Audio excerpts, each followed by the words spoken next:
Welcome to News Channel 8. I'm Junior Garcia, and here are some of the stories we have for you tonight. Senator introduces firearm bill. Governor's 2015 budget delayed. And Vitima Expo teaches disaster preparedness. These stories and more up next on News Channel 8.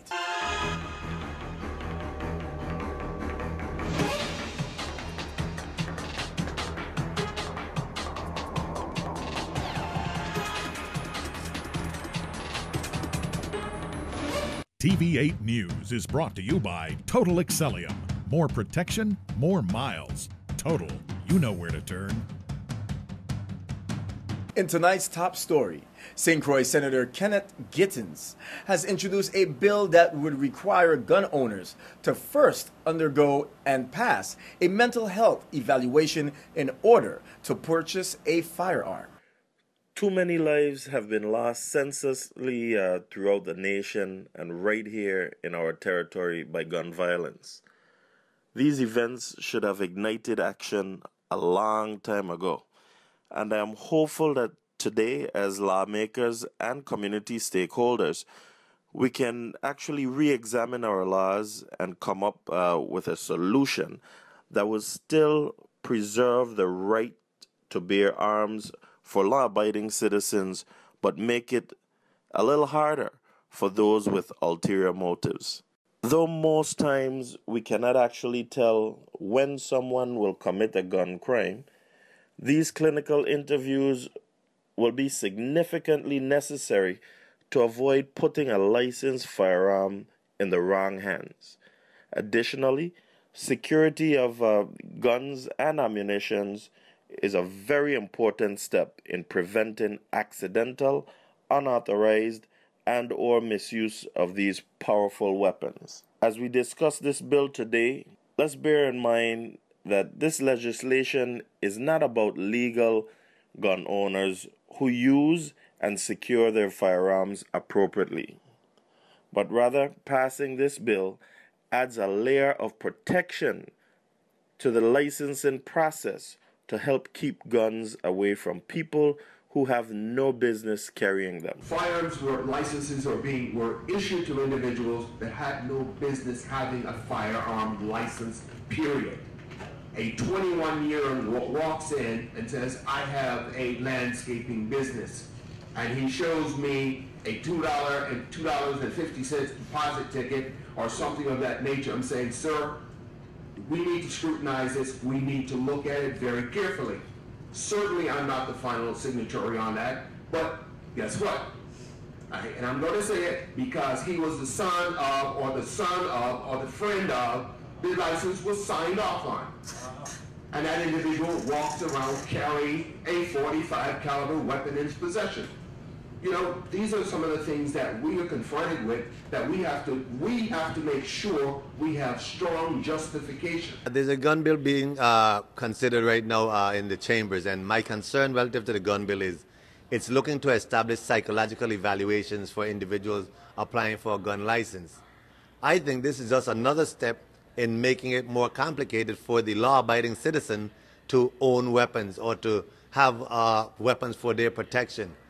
Let's understand this. Criminals do not abide by the law. A person's psychological state today may not be a psychological state tomorrow, or there are events which occur, or sometimes chemical imbalances which occur sporadically, which might cause one's psychological state to change from one instant to the next. So I believe this type of measure is only a hindrance to law-abiding citizens' ability to own weapons. I intend to go in there and argue against this measure. I believe this is not a measure that we should consider because psychological state, and any doctor might can tell you this, can vary based on so many variables. So I think my colleagues need to be careful about criminalizing our constituents. The more we do to make it restrictive and prohibitive, whether it's access to weapons or access to getting rid of litter, we are in fact turning people into criminals. So I do not support this measure. I do think that there is discretion right now for the police department to demand a psychological evaluation by someone who they may be concerned about. However, to mandate that for all applicants is not appropriate. In other news, Governor John D. Young Jr. recently informed members of the 30th legislature that the budget for fiscal year 2015, his final budget, will be delayed. The submission of the budget by the statutory deadline of May 31st won't take place this year, and that I will get to him a budget no later than the 16th of June, and that's driven by a number of factors. Clearly, getting a budget submission on time is one that I would like to have done, and quite frankly, for the last couple of years, given the recession and the impact on our finances, has been difficult. But this year in particular, as the community knows and as the senators know very clearly, we're still dealing with a fiscal year shortfall that we projected about $40 million, a cash shortfall of $40 million. And we have been meeting with the senators continuously since November, shortly after the passage of the budget, to address that shortfall. In fact, in my State of the Territory, I articulated it at being 70.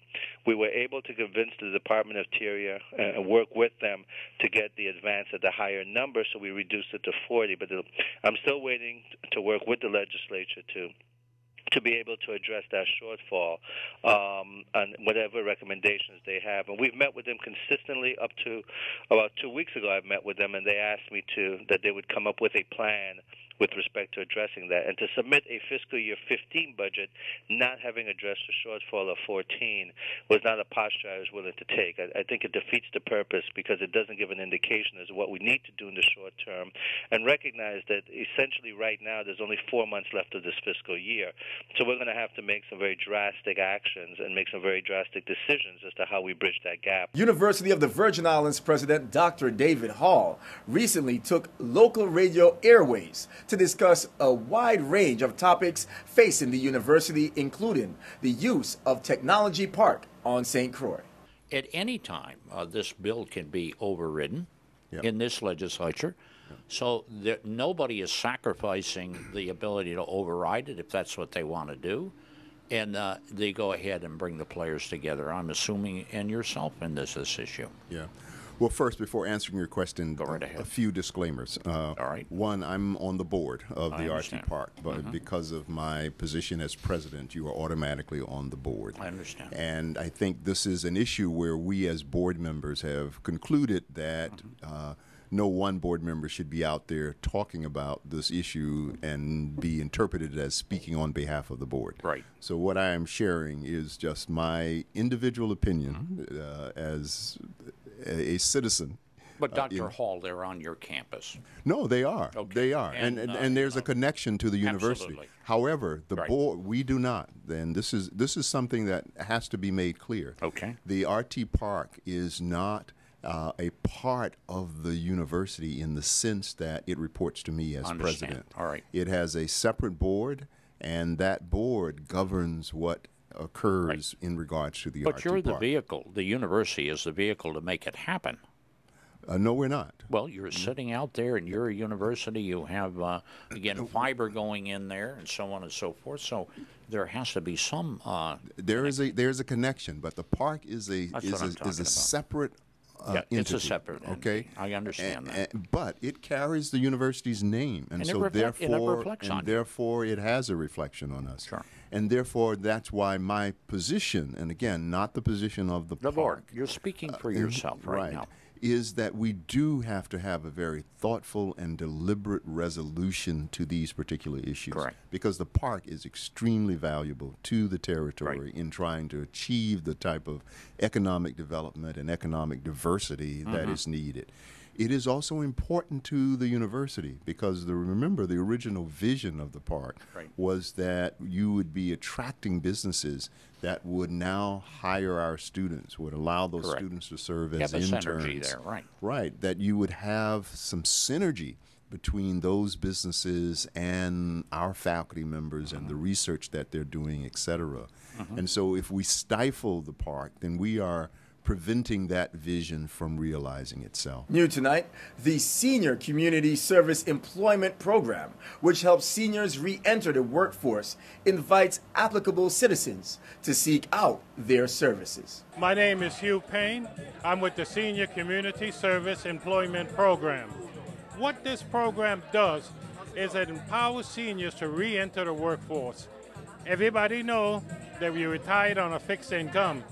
Then we had events are leaving, WAPA going crazy, gas prices up, food is going sky high. They need a little something else to help them forward.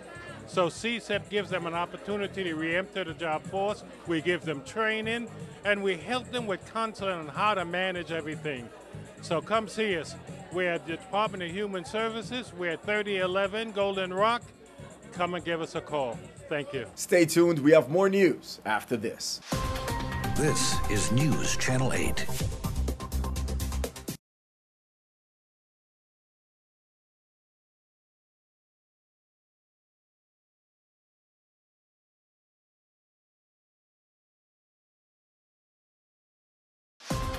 This is News Channel 8.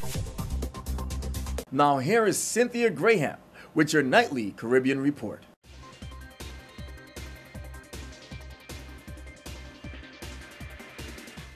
Thank you, Junior. U.S. President Barack Obama has declared that June 2014 is National Caribbean American Heritage Month. With that, the President said the United States is expanding cooperation with the region to promote social justice, grow prosperity, and create new educational opportunities for young people. Caribbean Americans are part of a great national tradition, descendants of hopeful, striving people who journeyed to our lands in search of a better life.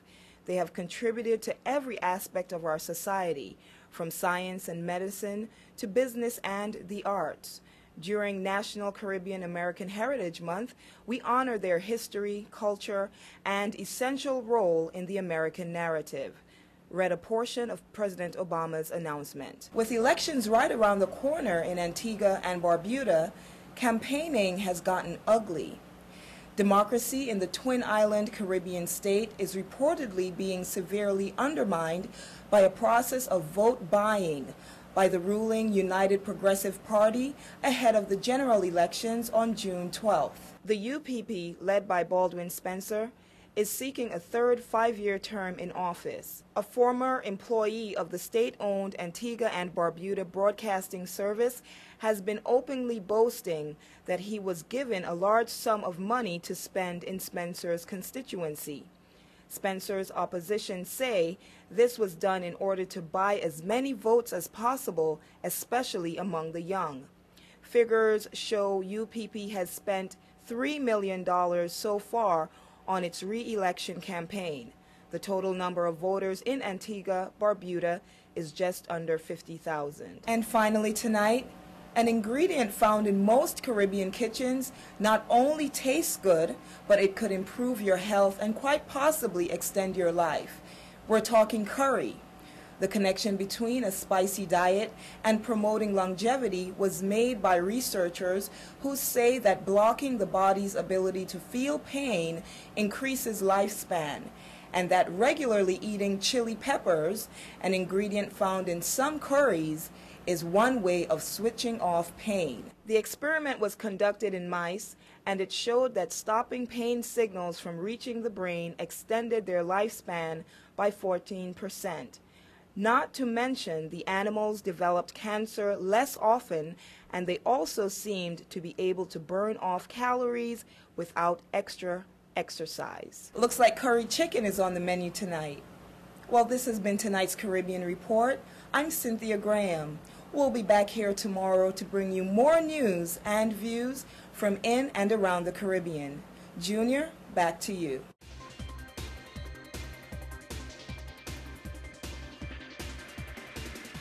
Well, thank you very much, Cynthia. This Wednesday, St. Croix Senator Kenneth Gittens and Terrence Positive Nelson will hold a special town hall meeting to discuss issues surrounding Hovenza. Senator Nelson has more. Thank you for this opportunity. I have orchestrated a community meeting in the Strawberry area in particular to discuss the Hovensa, the future of Hovensa, what has happened, to explain our position, particularly those of us who voted no, our position on that agreement, what the no really represented, because there's a lot of misinformation being spread outside there. And this meeting is targeting employees, former employees of Hovensa, current employees of Hovensa in the Strawberry area. It will be at number 89 Strawberry Hill. That's the close to Paris Teas and Novelties, and that cul-de-sac right there at number 89. All are invited from 5:30 to 7 o'clock. Senator Gittins is supposed to be there present. Senator Capehart is supposed to be there present as well. And this is for the community, so we will only speak for a few minutes, and then we'll respond to questions or comments based coming from the audience there present. This is one of many.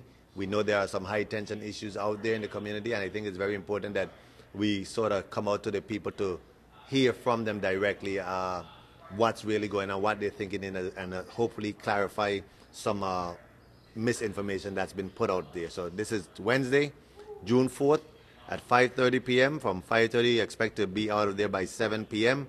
And it's an open meeting, so all are invited. I did send an FYI to other senators included, but this is not intended to be a debate between yes and no senators. But this is particularly, my position was no against the agreement. And I think it's important that I come to the Hovensa community of workers and former employees to explain my position relative to that fourth extension agreement. If you're looking for spiritual upliftment, this week, the Christian Union Church invites the public to its long St. Croix Crusade for Christ gathering. This is Pastor Prince. We've been having a great time at the Crusade. We're just blessed by what God is doing. And here we're privileged to have our evangelist Joseph Jacob with us. So we would just want to get him live on stream. Evangelist Joseph Jacob, who has been ministering from Sunday and will continue until Friday. Take it from here, Pastor Jacob. Thank you very much, Pastor Prince. Indeed, it's a privilege to be here on this beautiful island to conduct this crusade at the Christian Union Church. We've been having some tremendous time, as Pastor Prince said, and I'm coming all the way from Trinidad, resident in Antigua, but I was born on the island of Trinidad, pastored there for an amount of years, and then I've been in Antigua for over 19 years or so. As I said, we are looking forward to having a tremendous time. We are inviting you to come and listen to the word of Almighty God. If you are living without a hope, Jesus Christ is still the answer to your predicament. As I told the folks last evening, if God can save me, God can save anybody. I know what it means to have been associated with gangs. I've been on the wrong side of the law. I've gambled for a living and done a multiplicity of things that's not keeping in the will of Almighty God. But one day I came to Jesus, and I am what I am today by the grace of God. So we invite you to come and listen to the word of Almighty God. We invite you one and all to come. Take time off from your busy schedule, and God would take time off for you. Thank you very much for listening to us today. God bless you. More news straight ahead. This newscast has been sponsored by Mario's Virgin Crystal. Let us save you the hassle of lugging those jugs around. Purified bottled water conveniently delivered to your home or office. Also available in your favorite grocery store. Call 773-2810. This is News Channel 8.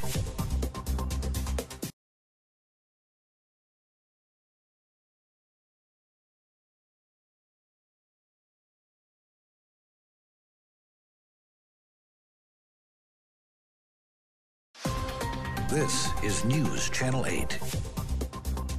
And finally tonight, in our effort to ensure the public's thoroughly prepared in the event of a natural disaster or other emergencies, VITEMA recently hosted its 4th annual Disaster Preparedness Expo. And on behalf of VITEMA and the government of the Virgin Islands, I want to welcome each and every one of you to VITEMA's 2014 All Hazards Preparedness Expo. This is our 4th iteration of this Expo, and the primary reason for the Expo is to just bring educational outreach and awareness to the general community in this Atlantic hurricane season. Preparedness is 365 days a year.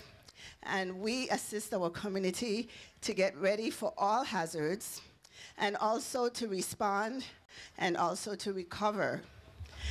Our main goals are to provide sheltering, mass care, feeding, and disaster health services that includes services through mental health as well as client casework. Red Cross operates by a team of volunteers. Volunteers are the heartbeat of our organization, and so we encourage everyone there to be prepared and also to join the American Red Cross. We'll have more on the Expo in tomorrow's newscast. Stay with us. Your weather forecast is coming up next. Your weather coming up next.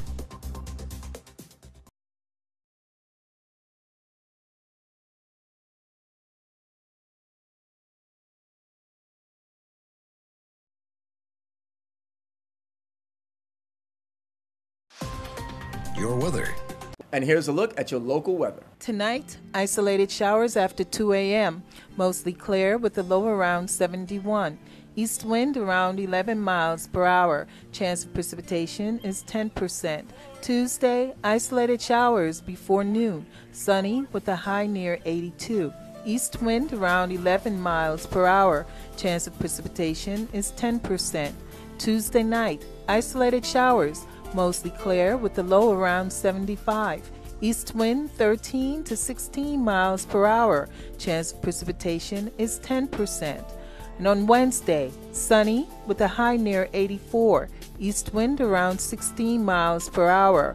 Wednesday night, scattered showers. Mostly clear with a low around 75.